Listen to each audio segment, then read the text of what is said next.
Greetings, I am Lies. And I am Scandal. And let's play a game together. Alright, so I'm just going to mention real quick that as my friend didn't notice that Gavin had facial hair for the longest time. Yes. I think it's really funny that all the fan art we've seen of him, he doesn't have any facial hair. I So know. I think maybe a lot of people just think it's a strong shadow. And I disagree based on the way it fades out and how everyone facial else's hair. John lines are drawn. It is facial hair. He's got a beard thing going on. He has a chin strap beard is what they call Yeah, it? something like that. Yeah. I was like, anyway, and the thing is like, I just think it's funny, sort of like facial hair erasure, if you will, going, it's there. But I just wonder if, like, most people just really didn't notice it and just assumed stronger shadows with darker skin. Maybe, Anyway. but that would be... Also, good thing to point out, though, too, for my friend, is that, like... That seems really strange because that's the only place on this entire person that has really dark shadows. Well, yeah, no, but He I has mean, All Might temporarily on his right, face. but some people could just have basically that mental erasure of it, of just going, he's got strong features. Right. And things are darker. Right. Anyway, we drop in our tokens and line up for our first throws. Takes a few rolls for me to find my sweet spot. But eventually, I'm right where I need to be in the scores, which, unfortunately, can't be said for my coworkers. Oh, come on! I should have totally landed that one, hundo! Rather disappointing. These machines are a bit beat up from exposure and play. I wouldn't be surprised if they're unbalanced. Oh, please. They're both gonna try and shrug it off? Or they're rigged, like those Carney games Teo and Percy were playing earlier. Ah! But they aren't. I'm hitting my shots, no problem. Hee. I could whisper some advice to one of them. Maybe give them an edge. It's cheating, sure, but we're all getting ice cream in the end, so who cares? Alright, well, let's talk to Gavin. Winner is me. We're gonna do winner is me. You know, we're Winner. all the way. Like, that's an offer. Winner is me. Winner is me. What am I thinking? This is my turf. I must defend it with my very life. Like, I didn't think we were gonna have an option for us, but I feel like starting out that way, it's like, if they're having fun, cool. If they're not having fun, helping only one of them isn't going to fix that problem. I know. I'm like, why would you? That sounds horrible. I know. And so hopefully, even as they're grumpy, they're still having fun. That is my Yes. hope. I am squarely down the middle, avoiding the trap of trying for... Aim. Oh, You aim. said I am. Sorry, I aim. Aim. Aim. It's that accent. I am. I aim. Squarely down the middle. It's like the all that you put in your car and the all like the all of everything. It's just the all. Oh my god. Okay? So it's your am. All right. Avoiding the trap of trying for the big point pots.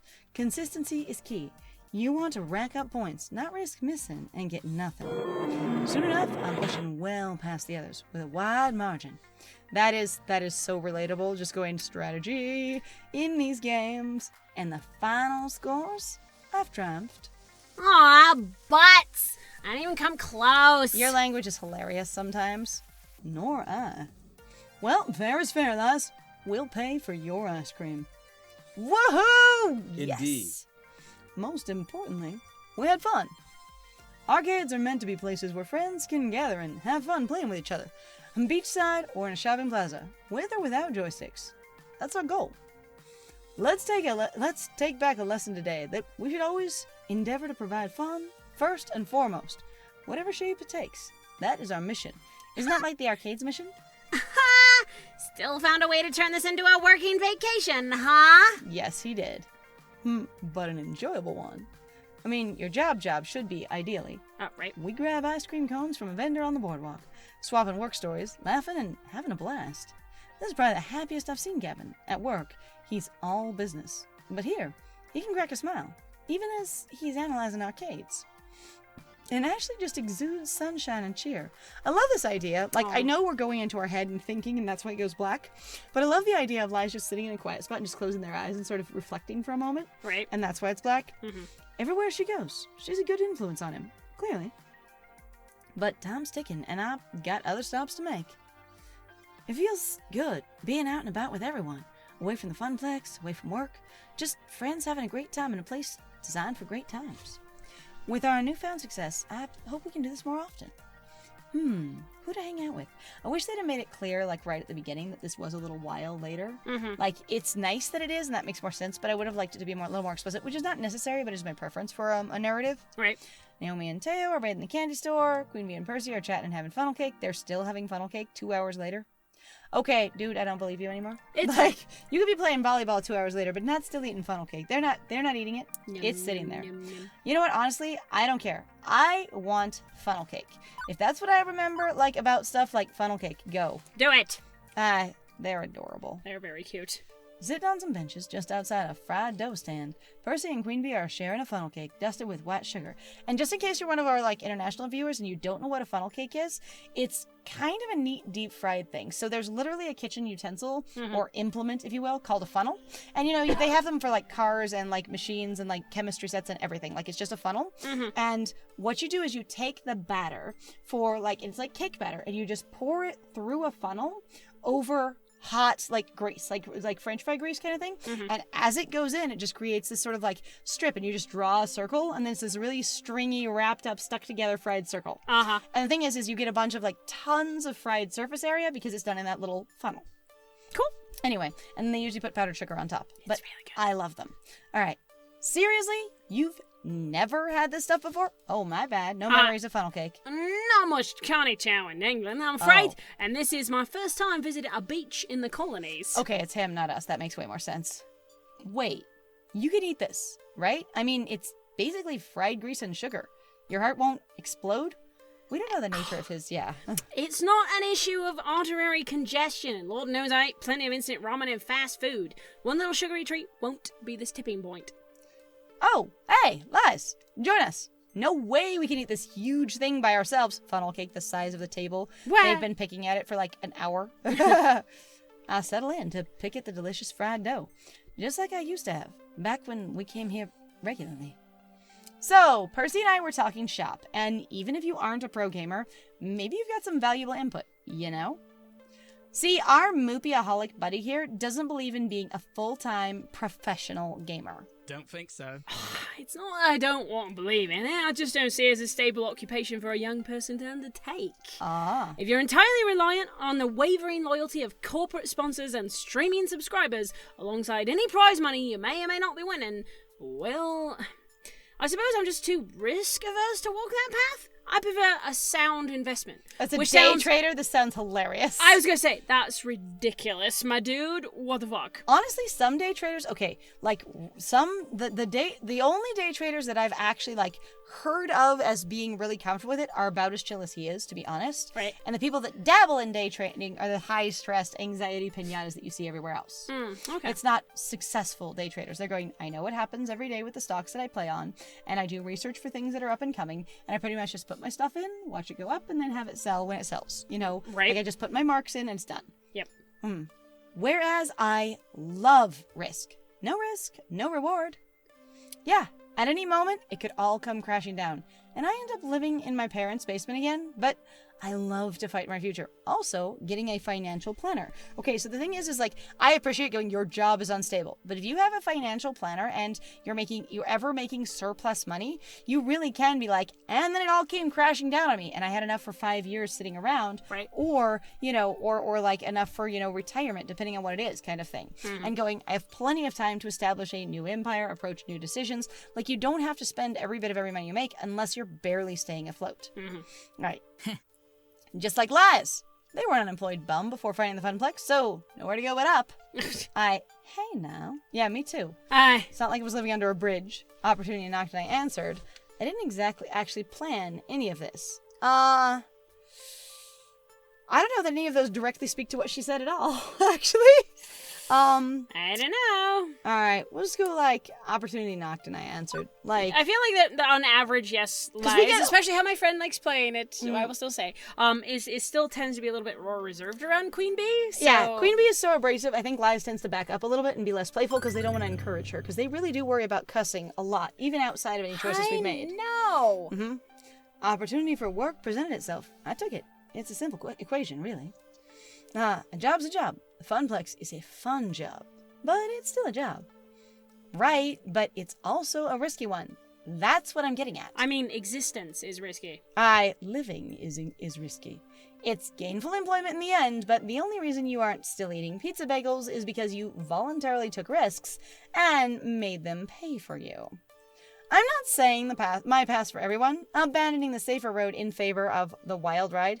It takes a certain mindset to make that work. Which is also reasonable and realistic. There are some people who are willing to take that risk. But it's also the thing of sometimes where they go, is this an artificially, basically inflated risk that people could basically stave off some? Like that question under capitalism going, is this actually equitable under capitalism? And for the most part, a lot of people actually really answer going, no, actually, it's not. Also, is this false scarcity kind of thing? Anyway. Manufactured consent is it is in a lot of cases under capitalism is truly manufactured consent, which if you don't know what that means, it's basically one of those scenarios where they go, oh no, you have choices, you have options, but it's like if you don't work, you die. That's a choice, but that's not much of a choice, you know? However, I was going to say it's really great that she understands with like that level of depth what we actually did. Right. The level of her going, you took a risk and made them pay you for it suggests that she actually has spent time paying attention to our whole moving from floor attendant to event manager and what that looked like, and then the risks we put into and the effort we put into building that event. Right. Which is kind of thoughtful and cool, and I like it. It is pretty neat, actually. But I promise you that those of us willing to make that leap are having a more rewarding life as a result. Satisfying, not rewarding. Being a school teacher is satisfying, but sadly, society does not reward it its due. Many satisfying paths in life are also fraught with disaster due to this, which is what we were just talking about. Yeah. Like, school teacher is satisfying, but a society, because that is a societal choice, we could be paying teachers better. And honestly, I personally think we should. Or, like, whoa. Again, like, there are other things too going, we wouldn't have to pay everyone as well if everything wasn't so expensive. Right? Or we just didn't have the market fucking decide. Well, the market will always figure itself out. Well, and again, the biggest expense that almost everyone has, the regular consistent expense that everyone has in their life is housing, is a place to live. If a place to live didn't cost money, I mean, all your landlords would be out of business, except for as basically functional managers, right? Which maybe you then get, it's a government job kind of thing, just taking care of stuff rather than just making money, right? Actually being there for everyone, rather than it being a business venture. I was gonna say, or you get the experience of because then you wouldn't have to worry about paying anybody as much. Honestly, like, everyone's biggest bill, unless they have like massive school debt or massive medical bills, is housing.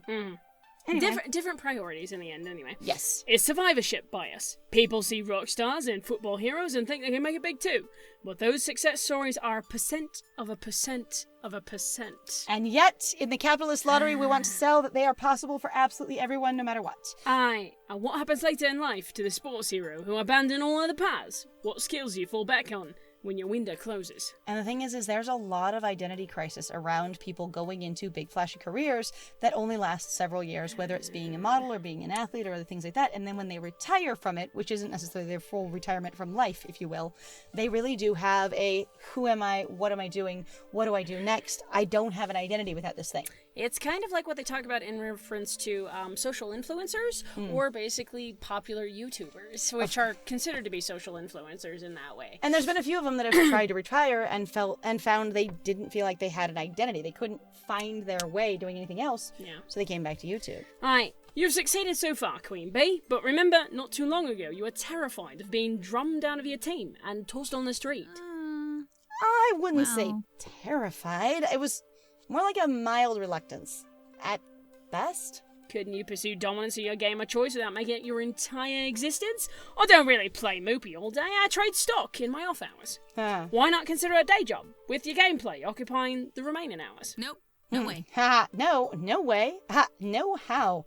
Fist of Discomfort takes absolute dedication. Except I am also giggling going, based off of what I know some people literally have the body type she has without trying, but I'm like, I imagine her at the gym and I just love that.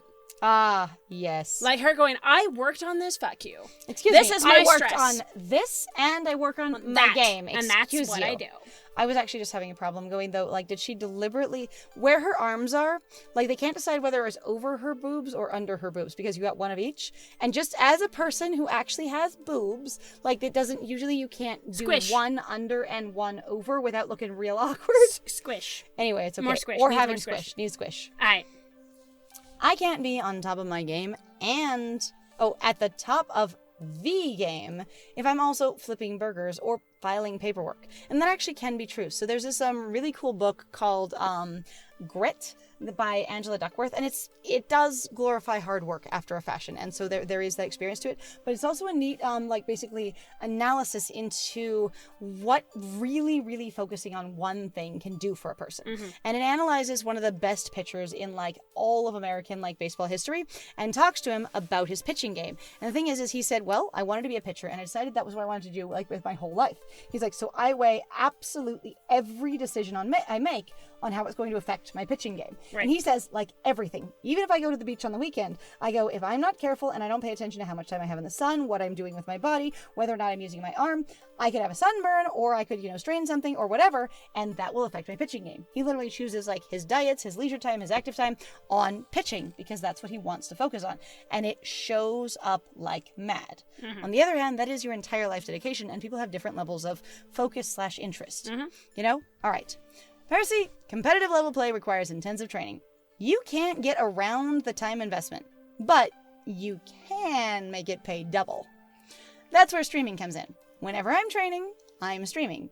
Subs and donations make me money while my skills go up, up, up. It's win-win. I suppose I can see the need for time investment, yes, but it's not like streaming revenues are stable either. Perhaps lies can help settle this question. Oh God, we're gonna have to. Why is this the model every time? Choose between them. Like, this has been every single situation of not who likes you and what happens naturally, but there's this strong dichotomy of, like, even with the plush toy where it was a little less direct, but with the sandcastles and over there, who would I help with the skee ball? It's who are you gonna pick? Like, pick a favorite, and this feels really like a weird choice to me. What do you think? Is it better to wholly devote your life to a risky proposition in search of happiness, or to hedge your bets and find a balance? It stuffs more funnel cake in face. Aye. QueenBee's right, no risk, no reward. Percy's right, take chances, but carefully. I've got no idea, honestly. I think Lies has an opinion about this. Oh no, Lies does. I'm just reading it. Yeah. I think it is take chances, but carefully, because Lies has really been like basically weighing, reward / benefit, like cost / benefit the entire time. Like, that is what Lies has been doing with this whole experience. Also, part of the thing of what they got mad at Juniper about was going, yeah, I get that maybe I'm happier at this job, but risk versus reward. I can handle being bored in a job I'm dissatisfied with if it makes the rest of my life more comfortable. It's not that boring. All right. I feel like it's Percy is in Liza's philosophy camp right away. Okay. Honestly, I can see Percy's side of it. You can't completely avoid risk, but you can calculate those risks. However, she's not saying completely avoiding risks, so I feel like they're arguing about different things anyway, and the conversation's kind of moot, which is funny. Because one of the things I complain about in real life, actually, with people is that a lot of times they'll have what I call a side-by-side conversation, as opposed to a direct conversation, where they're talking about things adjacent to each other rather than actually talking about things with each other. But I think that is also because in this particular case, both my friend and I actually will see this as kind of more of an adjacent conversation more than an opposing conversation. Some people go, no, this is directly, they are just button heads. This is an issue. And I'm like, there is not a one or the other answer here at all. Like, I love how, actually, though, QueenBee's hair is layered, and now that she's standing, you can see how long it is in the back. It's been kind of a fun experience for me watching. All right. You can't completely avoid risk, but you can calculate those risks. Approach your life with a mindful strategy to get what you want and stay safe. Safety! Ugh! Where's the glory in that? Now, love, nothing wrong with being cautious. It's like playing a control-oriented character in Fist of Comfort, yeah? Plotting your moves, conserving momentum, staying firmly in charge of your own destiny. She's gonna love that. I'm not saying to aim for the top, but don't be in such a hurry. Okay, yeah, okay. I mean, I get it. Sure. All right, honey. I'll get where I want to be, and you'll get your high score. It's inevitable, no matter how fast or slow. I mean... Me, still thinking about him dying soon. Everyone, you'll be fine. We'll come here for years to come. Me, there we go. I almost point out that Percy doesn't actually have time for the slow path, but no, not bringing down the mood. With the neglected funnel cake cooling off, since it's been sitting there for an hour and a half, I just imagine them having been eating funnel cake while we spent, an hour and a half in a skee ball tournament, and they just continually ordering new funnel cakes, yet somehow they didn't make it to the conversation of him having never tried it until you arrived. It sounds hilarious. With the neglected funnel cake cooling off, the three of us focus on putting away our sugary rewards after that. Ooh, What? ooh! You know what happened? I'm just gonna say I know what they wrote, and I it's fine. Okay. What if they were just in line for like an hour?